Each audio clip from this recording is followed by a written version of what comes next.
বন্ধুরা, আজকে আমি বলবো গর্ভধারণের কিছু কয়েকটি বিশেষ লক্ষণ যেটা দেখলে কিন্তু তোমরা বুঝতে পারবে যে তোমরা বেবি বয় কনসিভ করেছো নাকি বেবি গার্ল।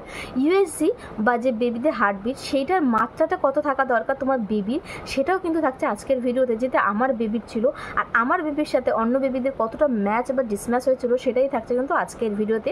যে সত্যিই কি ইউএসজি রিপোর্টে বা হার্টবিট রিপোর্টে দিয়ে জানা যায় কি আমার বেবি বয় না বেবি গার্ল। তো চলো বন্ধুরা, সম্পূর্ণ ভিডিওটা কিন্তু দেখতে থাকো, সঙ্গে থাকো। So let's start. হ্যালো বন্ধুরা, আজকে আমি চলে এসেছি তোমাদের সাথে কিছু টিপস শেয়ার করতে যে তোমরা কিভাবে বুঝবে তোমাদের গর্ভের সন্তান ছেলে না মেয়ে। তোমাদের যদি কনসিভ করো বেবি বয়, তাহলে তোমাদের কী কী লক্ষণ বা কী কী অনুভূতি তোমরা ফিল করতে পারবে, যেটা কিন্তু আমি আমার প্রেগনেন্সিতে পেয়েছিলাম। তো তারই কিছু কয়েকটা টিপস বা কী কী ফিল করেছিলাম বা কী কী মনে হয় সেটাই থাকছে কিন্তু আজকের ভিডিওতে। তো বন্ধুরা, ফার্স্টেই বলবো প্রেগনেন্সি বেবি বয় বা বেবি গার্ল এটার কিন্তু কোনো ম্যাটার করে না। বাট আমি আজকে ভিডিওতে এটা শেয়ার করব, আমি যখন আমার বেবি বয় কনসিভ করেছিলাম তখন আমার মধ্যে কী কী ফিল এসেছিলো, কী কী দেখা গেছিলো। তো আমি যখন কনসিভ করেছিলাম আমার কী কী লক্ষণ ছিল বেবি বয়ের, তো সেটাই কিন্তু তোমরা অনেকেই কমেন্ট করেছো।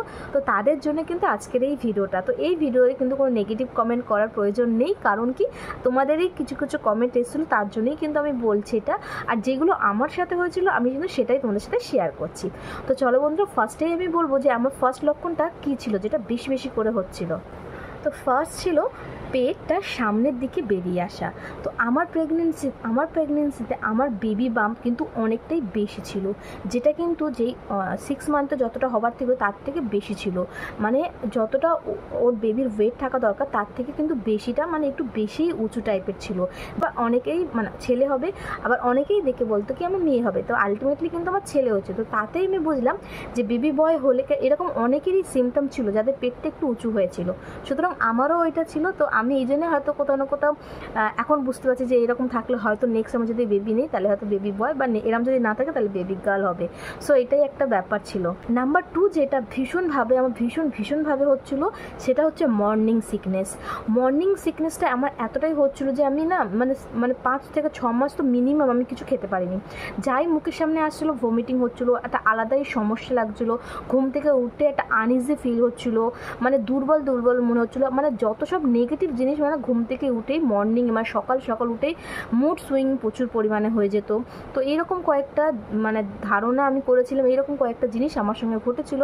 তো সেটার ক্ষেত্রেও যদি তোমাদের কারো এরকম হয়ে থাকছে বা হচ্ছে, যারা প্রেগনেন্ট মম আছো তাদের হয়তো মেবি ছেলে বয় কনসিভ করেছো। নেক্সট যেটা ছিল কিন্তু আমার বেবির হার্টবিট কিন্তু 140-র ওপরে, 150-র ওপরেই মনে ছিল। কিন্তু অনেকেই আমি জেনেছি যে অনেকেরই নাকি বেবি কিন্তু 140-র নিচে থাকলেও কিন্তু বেবি বয় হয়। তো আমার বেবির কিন্তু 150-র ওপরেই মোটামুটি ছিল। সো আমি কিন্তু বেবি বয় কনসিভ করেছিলাম। তো এটা সম্পূর্ণটা কিন্তু আলাদা ব্যাপার যে হার্টবিট দেখে বোঝা যায়। হার্টবিট দেখে তার মানে এটাই আমি বুঝতে পারলাম যে হার্টবিট দেখে কিন্তু কোনোরকম বোঝা যায় না যে তুমি ছেলে সন্তান কনসিভ করেছো না মেয়ে। সো সেক্ষেত্রে কিন্তু হার্টবিটের এখানে কোনো রকম মানে ভ্যালু নেই, কারণ অনেকেই বলে হার্টবিট জানা গেলেই বেবি জেনে যাবো যে বয় না গার্ল। তো অনেকেই আমাকে বলেছিল তাদের বেবির হার্টবিট কিন্তু 140 বা তার নিচে, বাট আমার বেবির হার্টবিট কিন্তু 150-র ওপরে ছিল। সুতরাং এইটা কিন্তু আলাদাই ছিল। বাট এইটা আমার বেশি করে যতবারই আমি ইউএসজি করেছি আমার কিন্তু 150-র কাছাকাছি বা 150-র ওপরেই হার্টবিট ছিল আমার বেবি আয়ানের। নেক্সট যেটা আমার ছিল, আমার ত্বক বা আমার স্কিনটা ভীষণ রুক্ষ আর ড্রাই হয়ে যেতে লাগলো। যেটা যেটা শীতকালে হতো সেটাই কিন্তু আমার সব মানে টাইমেই হচ্ছিল। গরম, বর্ষা, শীত সব কিছু মিলিয়েই কিন্তু আমার কিন্তু স্কিনটা ভীষণ ডাল হয়ে যাচ্ছিলো, রাফ হয়ে যাচ্ছিলো, শুষ্ক হয়ে যাচ্ছিলো। মানে আমার যে একটা সফটনেস, আমার যে একটা গ্লোনেস ছিল সেটা কিন্তু ডে বাই ডে চলে যাচ্ছিলো। তো এটাও কিন্তু একটা কারণ হতে হয় বেবি বয় কনসিভ করার। নেক্সট আরেকটা যেটা বেশি ক্রেভিং হচ্ছিলো, লবণ বা ঝাল টাইপের খাবার। আমার কিন্তু টক খাবারের ইচ্ছা হচ্ছিলো না, আমার কিন্তু লবণ জাতীয় একটু ঝাল জাতীয় খাবার ইচ্ছা হচ্ছিলো। অনেকের কিন্তু অনেক রকম ইচ্ছা হয়, আমার কিন্তু টক জাতীয় কিছু ইচ্ছা হতো না। আমার হয়তো টুচকার প্রতি এত ক্রেভিং হতো না, ঝাল একটু লবণ এইরকম জাতীয় খাবারের প্রতি একটু ক্রেভিং হতো। সো এরকম খাবারের প্রতি একটু লোভ লাগতো। আমার কোনো মিষ্টি বা ওই টক জাতীয় খাবারের প্রতি কিন্তু কোনো রকম ক্রেভিং ছিল না। নেক্সট আর যেটা হচ্ছিলো, আমার হাত পা একটু ঠান্ডা হয়ে যেত। প্রায় সময় দেখতাম আমার হাতটা একটু ঠান্ডা হয়ে যাচ্ছে, শীতকাল নাও তাও ঠান্ডা হতো, পায়ের তালুটা ঠান্ডা হয়ে যেত। তো এইটাও ছিল কিন্তু একটা লক্ষণ যেটা আমার কিন্তু যখন আমি আয়ানকে কনসিভ করেছিলাম। নেক্সট যেটা ভেরি ইম্পর্টেন্ট, অনেকেই বলে কিন্তু বেবি বয়তে কিন্তু মুড সুইংিং কম থাকে, অনেকেই বলে কিন্তু মুড সুইংিংটা বেশি থাকে। কিন্তু আমার আয়নের বেলায় আমার কিন্তু মুড সুইংিংটা মিডিয়াম ছিল, মানে কখনই আমি হাসছি, কখনই আমি কোনো কথাই না একটু রেগে যাচ্ছি, কখনো আপসেট হয়ে যাচ্ছি, কখনো হাজব্যান্ডকে একটু ঝগড়া দিয়ে হাজব্যান্ডকে একটু ভুলভাল কথা বলে দিচ্ছিলাম।